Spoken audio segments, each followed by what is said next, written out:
Soul Not For Sale. This is episode, what?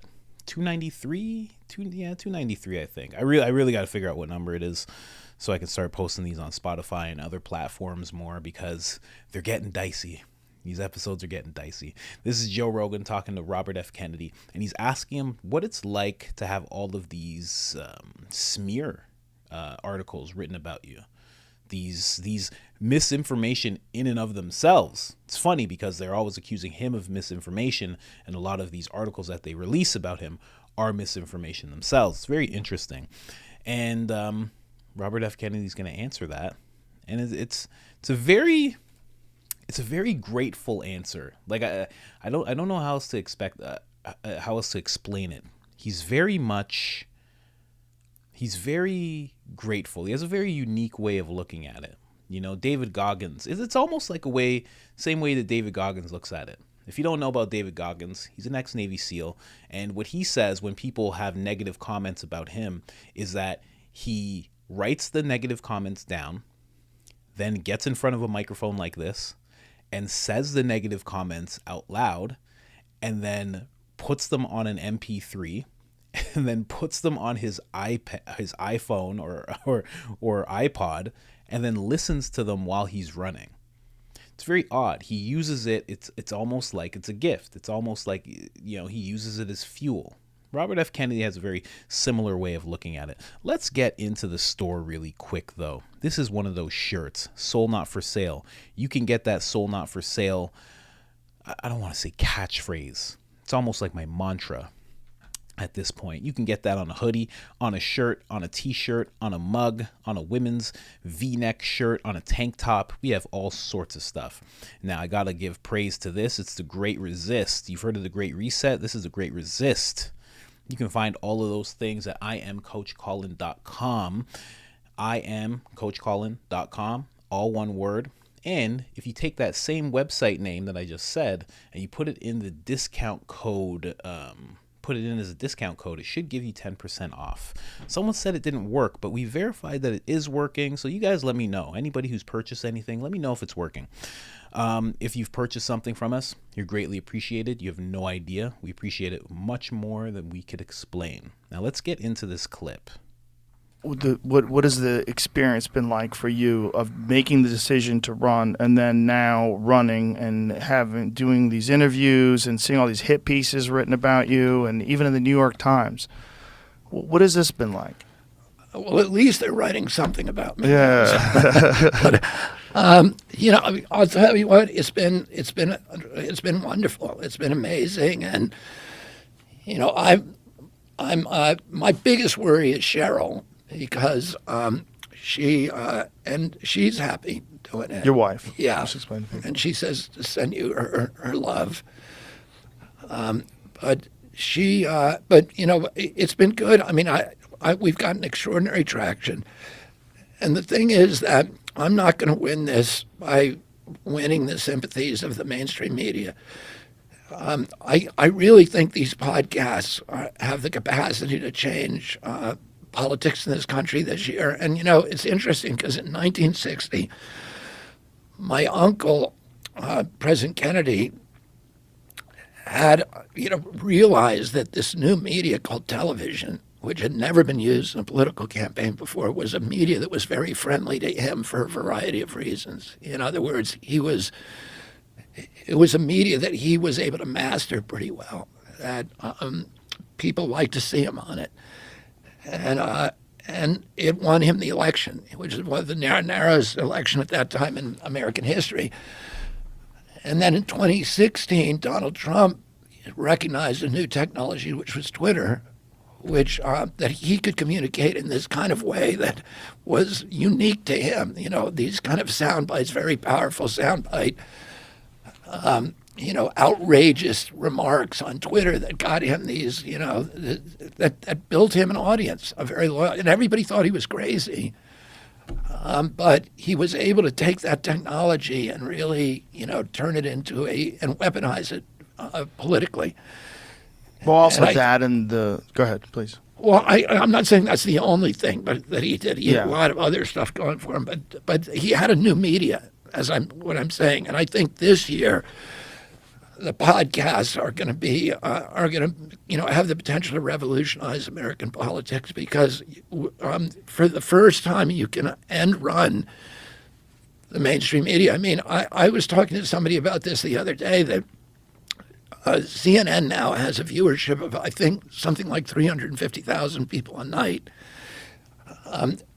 Tucker, when he was at Fox, had a viewership at the end about 4.5 million. So he was 10 times as big as CNN.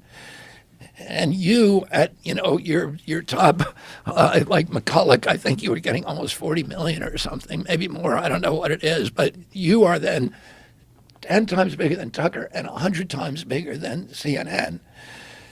And there's a lot of people out there, and this is, for me, it's a good media, for a variety of reasons, and I've been able to reach a lot of people. It's a very, very populist media. It reaches people who are on the far left and on the far right, and it kind of unifies them. And those are, the audience that I think I'm most likely to. My campaign is about bringing those two groups together, the left and the right, in a populist movement. And I think podcasts may be a formula for doing that. I think you're probably right. And I think there's a lot more that are going to be willing to have you on. The question is going to be like, what happens with those episodes on YouTube? Yeah. We don't have to worry about this with this episode, but with other people, they would. People that I know would probably be interested in having you on, but YouTube dangles those strikes over your head. And they also dangle demonetization over your head, which is, so say if you have an episode that's very popular but controversial, they can demonetize that episode, and if they choose to do so, you lose all the revenue, which could be pretty substantial. And so people self-censor because of that. Yeah, but the thing is that I'm not running on vaccines. Yeah, no, I understand that. Oh, man, that's exactly it, right? The self-censoring. Like, I even had to do that. I couldn't play more of the clip anyway, again, because I have the self-censor, but then also the topic that they go into. Can't fully play that either. So it's just like, it's a lot of that. Joe's right. But also Robert F. Kennedy's right, Jr. He's right about that as well. This new media of podcasting is something, and Twitter Spaces, because he was on Twitter Spaces and got to do the same thing. He got to speak, he got to ask questions. It was powerful, right? Yeah, very interesting that he looks at the smear campaign against him as like, oh, it's just amazing, at least they're writing something, which is kind of true, because again, and I've said this before, the fact that they're willing to, in unison, because I've seen this overnight, look at like 5 different, like, first page of Google, you search his name and it's like 1 thing, 2 things, 3 things, 4 things, 5 things, 6 things, all the same headline, all different companies. And you're just like, huh. So when he says at least they're writing something, he's right, because it wakes people up. Not everybody, but it wakes people up. It makes people go, some people are so glib, no offense, that they'll look at that and be like, wow, I guess that's the consensus. He's anti this and I shouldn't listen to him. And some people look at it and they go, why did they all write the same thing? Why did they all write the same thing about this guy? And some people have already seen the playbook. People who love Trump, they know the playbook. They look at that and they go, oh, you're doing it to this guy too. Well, I'm going to look into this guy then. It's good. It is good. It is amazing. It is good that they're at least writing something, right? Because then you can see the holes. Exact same thing. We've talked about it many times. What CNN did to Rogan, the filter, the lies, the straight up misinformation about him, like just saying that he was taking horse dewormer, all this stuff. They just kept on doing it. And then slowly it made you look at CNN and go, oh, this is nonsense. Like, I can't even believe I've watched this at all, thinking I was watching the news. It's over time, things like this have made you look at Rachel Maddow and Anderson Cooper and Don Lemon, and you just go, what is this? What am I watching? What is this? You start to see. It's like the movie They Live. All of a sudden, it's like somebody put the glasses on you. It's like you didn't find them and put them on, like Rowdy Piper. You all of a sudden just got smacked with the glasses on your face, and you're just like, oh, I see what's going on. So it is amazing that they're at least writing something. It is good, but it's just amazing that he's able to see it that way, because, you know, I have friends who are YouTubers, who are artists and this and that, and I'm a YouTuber myself. You know, some people say journalist, I say YouTuber. And when I get a negative comment, or one of my friends gets a negative comment, we could have 100 positive ones, but you see the negative one and you're just like, and you think about that one later. You know? It's really weird. I try not to do that. That's why there's so many of you. You might see, like, I actually respond and I say thank you. I appreciate it, because I really do. It's not a AI generated thing. It's not an automated message. It's really me, because I have to make sure that I focus on the positive. And it's really cool to see RFK doing that exact same thing, focusing on the positive, you know, and let the smear campaign keep going. Like I said, the smear campaign is going to happen to Rogan just for doing this episode. I don't know what will happen in a few days after I have these episodes up. I have no idea. I did one on Biden and Rogan, and that one got limited.